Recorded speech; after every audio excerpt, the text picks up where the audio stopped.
खुद को पहचाने बगैर अगर हम दुनिया पहचानने निकल पड़े, क्लैरिटी बिना नॉलेज कहाँ, फिर ठोकर लग लग कर गिर पड़े।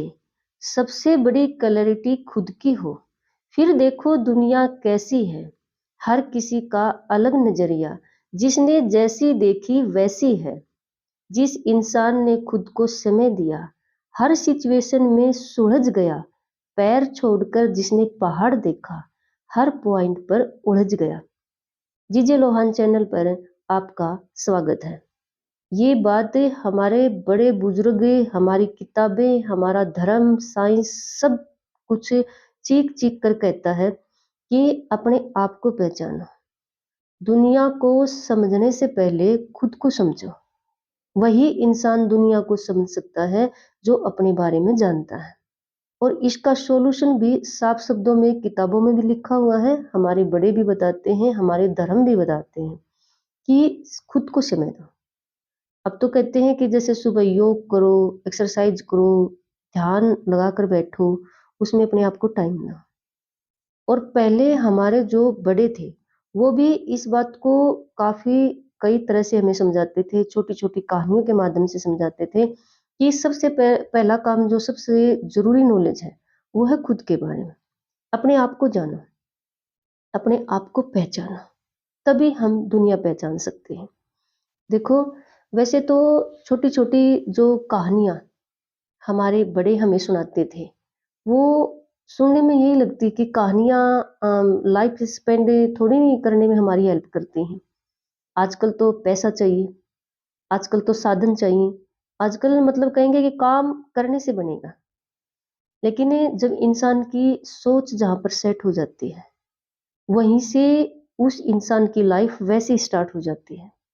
ये लाइन बिल्कुल भी गलत नहीं है कि माइंड सेट लाइफ सेट।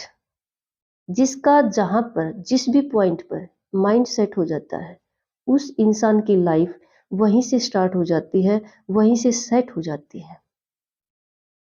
एक बार दो दोस्त थे और दोनों एक किताब पढ़ रहे थे। उस किताब में लिखा हुआ था कि जो इंसान खुद के साथ टाइम स्पेंड कर सकता है, खुद के साथ रह सकता है, वह इंसान दुनिया जीत सकता है।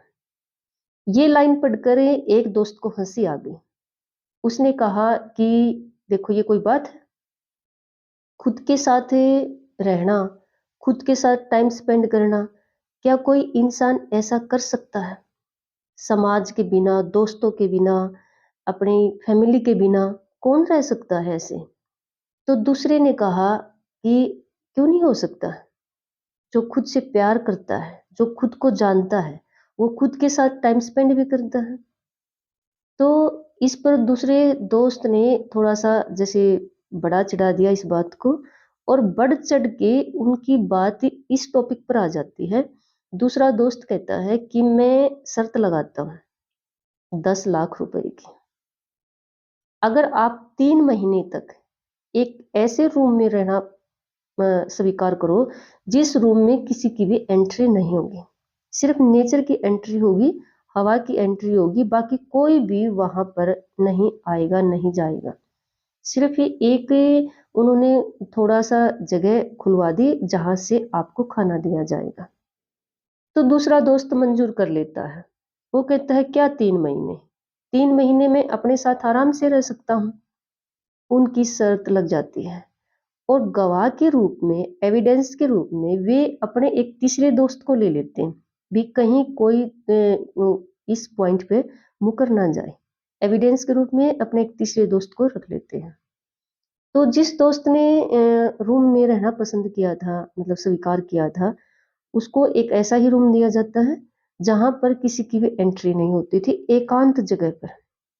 सिर्फ एक जो जगह छुड़वाई थी उन्होंने, वो भी बाहर से ही ओपन होती थी, बाहर से ही क्लोज होती थी। अंदर से वो ना तो उसको खोल सकता था और ना ही बंद कर सकता था। मतलब उसको खाना दिया जाता था उस जगह से और वापस बंद कर दिया जाता था। उसके साथ किसी भी तरह का, किसी का भी कोई कांटेक्ट नहीं था। ना ही उसको कुछ और सामान दिया गया भी, जैसे बुक्स वगैरह या कुछ फोन या कुछ ऐसा ऐसा भी जिससे वो टाइम स्पेंड कर सके। ये पहले ही तय हुआ था कि ऐसा कोई साधन नहीं दिया जाएगा जिससे आप टाइम स्पेंड कर सको, सिर्फ आपने खुद के साथ टाइम स्पेंड करना है। तो 1 महीना उस दोस्त का बड़ी मुश्किल से निकला, लेकिन वो ज़िद्दी था। यहाँ वो समझदार नहीं था कि वो अपने मतलब आध्यात्मिक ज्ञान में इतना था कि भी वो अपने साथ रह सके अकेला। नहीं, वो ज़िद्दी था और जिद जिद की वजह से वह 1 महीना उसका ऐसे स्पेंड हुआ, सिर्फ़ वह दुबला-पतला हो गया बिल्कुल, बिल्कुल उसका मन नहीं लग रहा था। जब दूसरा महीना स्टार्ट हुआ, तो उसकी दोस्ती सूर्य की किरणों से हो गई। सूर्य की किरणें निकलती, वो उनको देखता, हवा आती-जाती, क्योंकि मैंने बताया कि नेचर के आने की जगह उस रूम में थी। बाकी कोई भी इंसान, कोई भी प्राणी की एंट्री वहाँ पर नहीं थी। तो जैसे ही सूर्य की रोशनी, किरणें वहाँ पर आती, वह खुश हो जाता। हवा आती, उसको अच्छा लगने लगा, फ़ील करने लग गया वो। फिर वो योग करने लग गया, अपने आप से बातें करने लगा, आसमान से बातें करने लग गया, हवा से बातें करने लगा और इस तरह से खुद सुबह-शाम योग में बैठा रहा। धीरे-धीरे उसको आध्यात्मिक ज्ञान की नॉलेज होने लगी। वो आध्यात्मिक ज्ञान फ़ील करने लग गया और आज जिसको आध्यात्मिक ज्ञान फ़ील होने लग जाए, वो इंसान 3 महीने क्या, पूरी ज़िंदगी भी अकेला रह सकता है। ये बात हमारे धर्म ग्रंथ सिद्ध कर चुके हैं, जो ऋषि मुनि ऐसा करते थे। तो जब तीसरा महीना उसका कंप्लीट हुआ, तब तक वह पूरी तरह से नेचर के साथ मिल गया था, नेचर से उसने दोस्ती कर ली थी। उसको अब फर्क ही नहीं पड़ता था बाहर क्या हो रहा है, उसके दोस्त क्या कर रहे हैं, वह इन सब चीजों से ऊपर उठ चुका था। जब वो डेट आई, जिस डेट को 10 लाख रुपए मिलने वाले थे, तो दरवाजा खुला, उसका दोस्त अंदर आता है, साथ में तीसरा दोस्त भी है जो एविडेंस के रूप में, गवाह के रूप में उन्होंने लिया था। दोनों आते हैं 10 लाख रुपए के साथ। लेकिन जो अंदर 3 महीने से अंदर जो व्यक्ति था, वो बदल चुका था। उसने खुद को टाइम दिया था, उसने खुद पे काम किया था, खुद को महसूस किया था। वो बिल्कुल पूरी तरह से बदल चुका था। और जो पैसे देने वाला था, उसने अपनी प्रॉपर्टी बेच के पैसा लेकर आया वो, क्योंकि उनकी वो कहते हैं ना कि तीनों के बीच में जुबान जो हुई थी, उस दोस्त को भी पता था कि इसके पास ये पैसे खुद के नहीं है। लेकिन जो आध्यात्मिक ज्ञान होता है ना, वो इंसान को निखार देता है, हर तरह की क्लैरिटी दे देता है। वो 3 महीने उसने देखो स्पेंड किए वहां पर, लेकिन वह वहां पर, वहां रहकर खुद को टाइम देकर निखर चुका था। उसने अपने दोस्त से कहा कि ये पैसे वापस दे दो और जो कुछ भी बेच कर आए हो उसको वापस खरीद लो। मुझे इनकी जरूरत नहीं है, क्योंकि मुझे वो मिल गया जिसकी सबको जरूरत है और मिलता किसी किसी को। उसके दोस्त ने कहा, मैं समझा नहीं, कि कोई बात नहीं, तुम ये पैसे वापस करो, जो भी तुमने बेचा है उसको वापस ले लो। और ऐसा कहकर वह अपने घर चला जाता है। इससे ये बात बिल्कुल अच्छी तरह से क्लियर हो रही है कि इंसान जब खुद के साथ, जो लाइन उन्होंने पढ़ी थी ना, कि जो इंसान खुद के साथ टाइम स्पेंड कर सकता है, वो दुनिया जीत सकता है। वो हर तरह की प्रॉब्लम से जीत सकता है। सच है ये।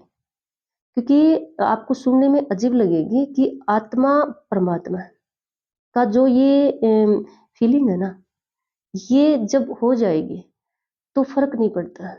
देखो, ट्रेजेडी, सिचुएशन, संघर्ष परेशान तो करते हैं, दुख तो होता है, लेकिन क्लैरिटी के साथ ऐसा इंसान इन सबसे ऊपर उठ जाता है। मेन जो बात है ना यहाँ पर, वो है क्लैरिटी की। इंसान के माइंड में क्लैरिटी हो जाए ना, तो हम देखो आम भाषा में भी कहते हैं कि फला व्यक्ति सुलझा हुआ है। मीन्स उसके माइंड में क्लैरिटी है। और सुलझा हुआ इंसान, क्लैरिटी वाला इंसान वही होता है जिसने खुद को समझ लिया, जो खुद को जानता है, जो अपने आप से प्यार करता है, अपने आप को फील करता है, मीन्स आत्मा, मीन्स परमात्मा, जो इनकी मैचिंग की फीलिंग समझ चुका होता है यूनिवर्स के अंदर। ऐसा इंसान किसी के साथ बुरा नहीं कर सकता, होने भी नहीं देगा। उसके अंदर इतनी क्लैरिटी आ जाती है और छोटी छोटी बातों पर, बिन बात की बातों पर उलझेगा नहीं बिल्कुल भी, क्योंकि उसको पता है कोई फायदा ही नहीं है। दुनिया समझने से पहले अपने आप को समझें। और बहुत सारे व्यक्तियों की तो यही दिक्कत है कि क्या होता है खुद को समझना कैसे, क्योंकि कहीं पढ़ाया नहीं जाता, कहीं सिखाया नहीं जाता। मेन बात है हमारी, देखो हम लाइफ स्पेंड करते हैं ना, लास्ट में जब हम बड़े हो जाते तब हमें एहसास हो जाता है कि जितना पीछे किया ना सब कुछ वो तो एक टेम्परेरी था। रियलिटी तो अब शुरू होती है जब हम कहते हैं कि भगवान को याद कर लीजिए, गॉड को याद कीजिए, अच्छे काम कीजिए, किसी का भला कीजिए, किसी के साथ बुरा मत कीजिए, किसी की हेल्प हो सकती है हेल्प कीजिए, किसी को अपनी तरफ से अच्छा फील करवाइए। अगर किसी दूसरे के चेहरे पर मुस्कान अगर खुद से है तो सबसे बड़ी जीत है, फिर हम ये मानने लग जाते हैं। तो यही है वो क्लैरिटी जो ये छोटी सी स्टोरी साफ बयां कर रही है कि क्लैरिटी इंसान अगर खुद को समझ ले, खुद का फ्यूचर समझ ले, खुद समझ ले वो धरती पे आया है, जाना है, मर रहे हैं, फिर क्यों हम ऐसा कुछ करें, जो हम करेंगे वो हमने भुगतना है। ये कुछ बातें मिलाकर है जिसको हम कहते हैं कि क्लैरिटी होनी चाहिए माइंड में। सबसे बड़ी क्लैरिटी खुद की होती है। ये वो बातें हैं जो हम कहते हैं कि इंसान को पहले अपने बारे में पता होना चाहिए, फिर दुनिया के बारे में पता करने सीखे जाए। देखो लाइफ मिली है, स्पेंड तो कर ही रहे हैं, स्पेंड करनी भी है, लेकिन मैं तो हमेशा आपसे एक ही बात कहूंगी कि प्रकृति के संपर्क में रहें, नियति के संपर्क में रहें, नेचर के संपर्क में रहें, अपनी लाइफ नेचर के साथ स्पेंड करें।